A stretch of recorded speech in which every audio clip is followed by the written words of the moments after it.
Now for our roundtable, Mary Anna Mancuso, Republican political strategist, author of PoliticalHype.com, a blog aimed at conservative millennials, and News Channel 5 political analyst Brian Crowley, author of CrowleyPoliticalReport.com. We begin, and thank you as always for being here, with reports that President Trump is a bit angry with Republican nominee for governor Ron DeSantis and the North Florida congressman whose support by Trump launched him into that nomination, and is upset because Ron DeSantis said he disagreed with President Trump taking issue with new estimates that say, sadly, some 3,000 people died in Hurricane Maria in Puerto Rico. The president took heat from that, some of it from DeSantis backing away from it. Your take?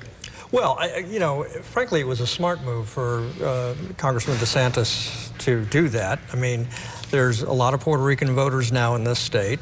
Everybody is trying to get a chunk of that Puerto Rican vote. He doesn't need to be part of a group that's maybe alienating them. I doubt if there are many Puerto Rican voters who are terribly fond of President Trump right now. So I think on that particular issue, distancing himself from Trump, it was not a bad idea. Last week, Mary Anna, Governor Scott went to Puerto Rico. He's made many trips since the storm, said he disagreed with President Trump on his view of the death toll. The president arguing it had been inflated for political purposes. Senator Nelson was in Miami, meanwhile, questioning how many times Rick Scott's been to Puerto Rico before the storm hit. Again, mindful of a growing Puerto Rican vote in Florida, but getting nasty that this has been politicized, and many on the sidelines are saying even this you politicize. Nonetheless, it is. Your take on that in the Senate race? Well, it's fair to say that Bill Nelson is grasping at straws. It's a razor-thin race on both sides, and it's really anyone's game as much as, you know, Scott wants to win or Nelson wants to win his re-election. But at the end of the day, we know that Rick Scott has been a friend of Puerto Rico from the onset, and this is not an election type of deal that he's trying to get done. Talk about these races. Why the Senate race, at least so far, and at least most of us digest, at least those of us still who have cable, as I was reminded. That was the line of the day. I love that. It's true. But those of us who still see TV political ads, a lot of views are shaped by that. And what you see suggests at the moment the Senate one is much more on the attack early than the gubernatorial ads. Talk about that and how quickly that'll probably change. Well, first of all, let me just say that, you know, TV ads are still the go-to way, and you know, nobody's limited to the network stations, the broadcast stations anymore. I don't care what you're watching on cable TV, you're going to see political ads. But in addition to that, we're also seeing a huge number of ads on Facebook and on Twitter, and I mean, and almost any website that you go to, a political ad will pop up. Is the Senate race nastier right now in your mind? No, I think it actually, in the great scheme of things, it's fairly calm. And you know, I don't think we've seen the height of nasty yet. I do think that Rick Scott's new ad using Bill Nelson talking in 1990 about saving the Everglades and other environmental issues, and then saying here we are 28 years later and he's still saying the same thing and hasn't accomplished anything else 20 years. I think under the current environment where there's a lot of concern about red tide and the algae blooms, it's a perfect ad. Mary Anna, talk about the same thing, the ads, but enlarge your focus a bit, and then Brian, I want you to pick up on this as well.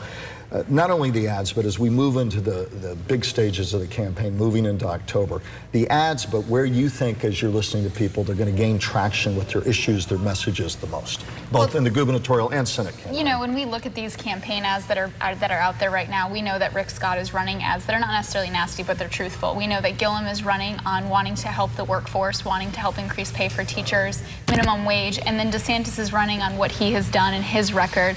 But at the end of the day, what we're going to see gain traction is that October surprise. There's some nebulous October surprise that always comes out every cycle that everyone jumps on and is like, oh my gosh, and it's either a win for one side and a loss for the other.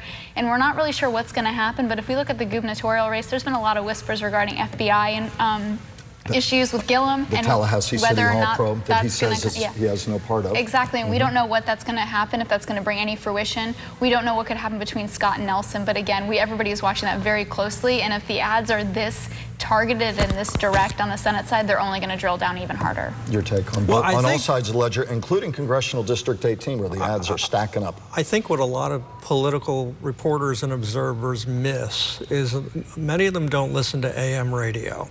And a lot of the worst negative ads take place on AM radio. They take place with local, regional talk show hosts who are not shy about making all kinds of scurrilous accusations about candidates they don't like, while at the same time promoting the ones they do. And they can have a big impact on people on the base, particularly on the Republican side. Then then people watching say, who, where, what am I to believe? What's your antidote? What do you say to people watching? Say, where do I go to get the real deal? Besides to the point. Well, besides to the point, I mean, I still think you still have to go to your go to the media. You have to read newspapers and watch your local news, and you're not going to find a better source for objective information. Will there be mistakes made? Sure, but overall, it's the best source of information. And get out and watch the debates and get involved when the debates come to town and when the campaigns come to town, and do your research. There's plenty of it out there. Back in a moment.